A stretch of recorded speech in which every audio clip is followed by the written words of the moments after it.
It's very rare a Hell's Kitchen cast produces an actual great dinner service from top to bottom, as even the best of the best can have an off night that can back the entire kitchen up. However, throughout the years, and given certain circumstances, you would expect a somewhat decent service, but go figure, that's when the mistakes start to pile up. What's going on, guys? I'm FlynnMasters, and today, we'll be looking at the most surprising bad services in Hell's Kitchen history. Be sure to like and subscribe if you love HK content like this, and with that, let's take a look at some of the most shocking bad services throughout Hell's Kitchen history. Bloody hell, here I go again.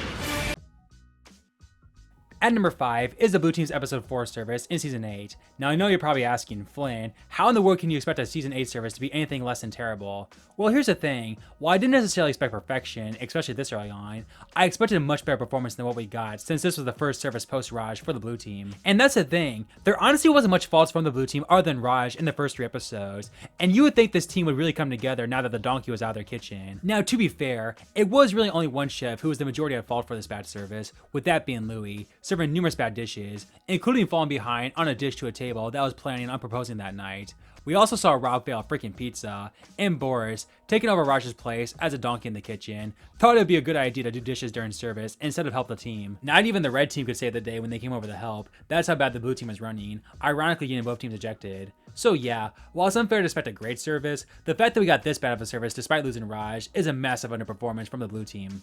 If we keep cooking like this, there's no way we can lose. Oh my God. Louis, salmon stone cold. No chance. Yes, chef. Yeah, no. Blue team, table 3. I trusted you. I don't need to turn your pizzas upside down. In fact, you know what? To the bar, eat the pizza. Get out and eat it and come back. He's trying to propose to his future fiancée. Move, Louis. Yes, chef. Make them break up before they even get married. Pork is big. Pink, chef. You can't even put it on a pan, you damn slob. Get it in the oven. Yes, chef. Walk around like a pig. What kind of slob are you? Boris decides that this might be a good time to clean up. Can you stop washing pans? This is a kitchen. I'm trying to run a restaurant. Want to wash pans? Get down there. Off with you, yeah? Do it full time. Get on there. What a muppet. Proposal table, the entrees. Still not out. Chicken in hand.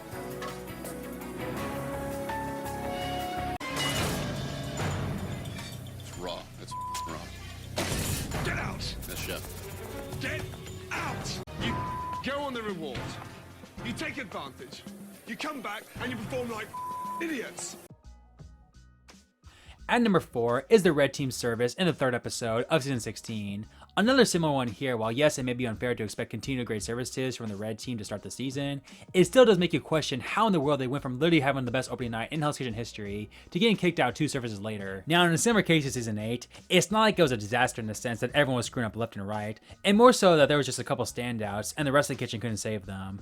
Those standouts were Gia on meat and Kim on fish, as the 2 failed to communicate all night and served up multiple bad dishes, resulting in the ejection. We also saw some awful mental mistakes, and Jessica messing up a tableside dish, and Gia complaining that she cut her finger off to protect her bad performance. Again, it's crazy to expect the red team would never have a bad service, but to have a service this terrible after their initial incredible start was really surprising. Walking with scallops, chef? Kimberly. Yes, chef. So they're overcooked. Sorry, The chef. scallops are.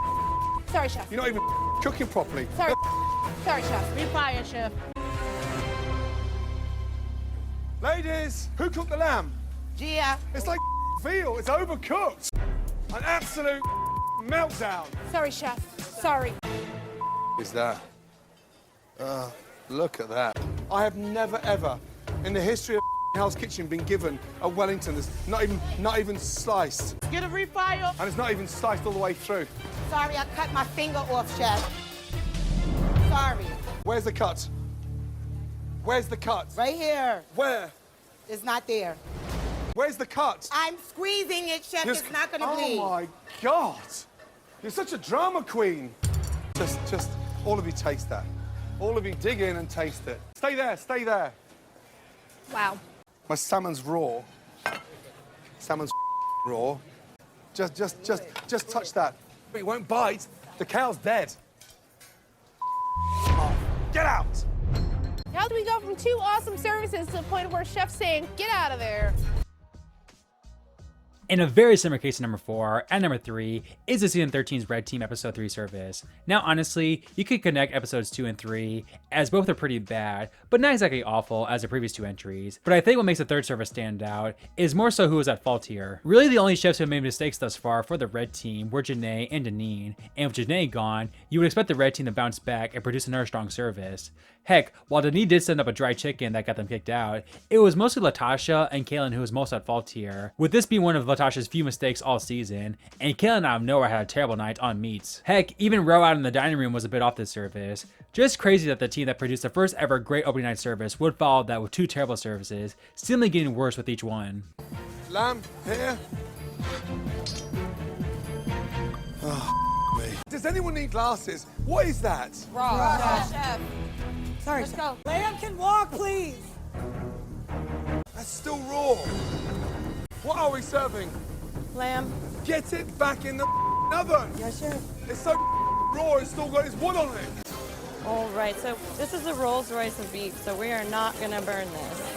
Do you have a little steak sauce? Oh, my wig! My wig! Watch the fires, okay? This is awful. Wendy Williams is watching every I'm making. It's like, I got that salmon. What in the is going on? Salmon is raw, and the chicken is as dry as a camel from the desert storm. No, no, no, no!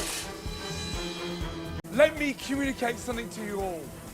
Get out! Get out! And so much for Wendy Williams being a source of inspiration. The opening night service right now seems miles away. I thought about including some make your own menu dinner services here, as obviously you'd expect the chefs to do well with their own menu, but I think I found an even better instance to use here, with that being the Blue Team's episode 6 service from season 9. Remember, the Blue Team literally swept the Red Team during this Hawaii-inspired challenge, and they would get to cook their challenge-winning dishes during service. However, while the Red Team had arguably their best service of the season, the Blue Team surprisingly tanked, with some seriously shocking chefs at fault here. While Monterey struggled on garnish, which was expected, as he was the clear weak link, we saw Paul and Jonathan also have their first true bad services of the season. Obviously, Paul had one of the worst services from a winner ever, and people forget that Jonathan had been a frontrunner at this point of the season, but this service was the beginning of his 3-episode downfall. While the Blue Team hadn't exactly been a top-tier team up until this point, you expected them to do well this service, especially since on paper, there was only one weak link within the team, but instead, half the team would be on the chopping block to go home after this disastrous night. Watch your back, watch your back. It's cold in the center and it's raw. Fire, chef. That is for your broccolini. You just put broccolini in the cold pan. It's gonna get all greased. Start again. Yes, chef. I want to see some respect, and now you just put it in the trash. Oh, I'm sorry. It's raw. All of you. I'm struggling. The fish is raw.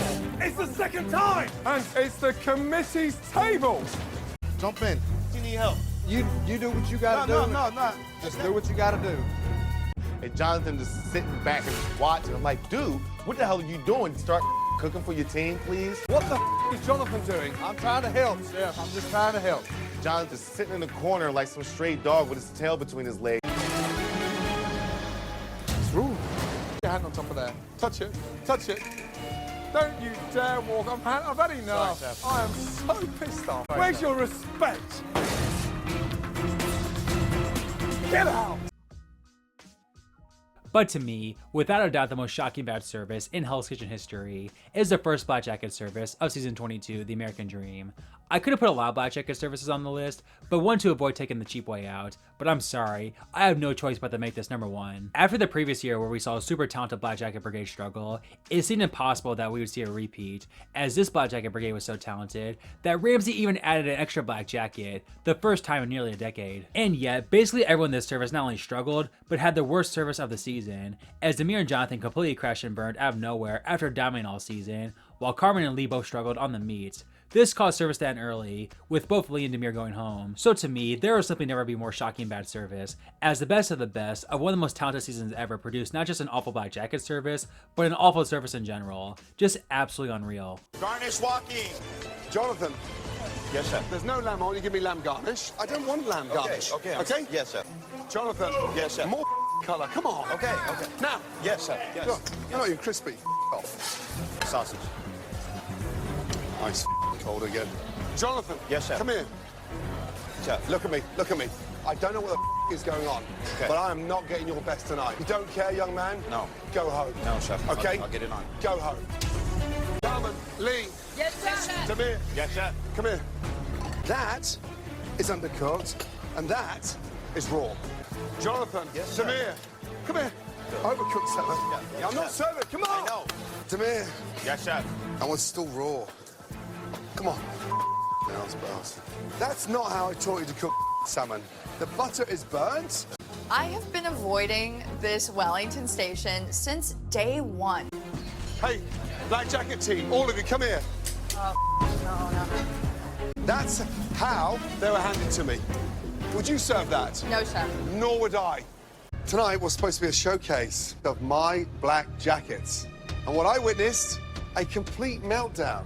Yesterday I told all of you how proud I felt. And you deserve to be here. I'm not feeling that tonight. So there you have it, guys. The most shocking bad services in Hell's Kitchen history. Let me know what bad service has shocked you the most in Hell's Kitchen. And be sure to like and subscribe. And I'll get you more HK content just like this. With all that said, take care everyone, and I'll see you next time. Get out of there.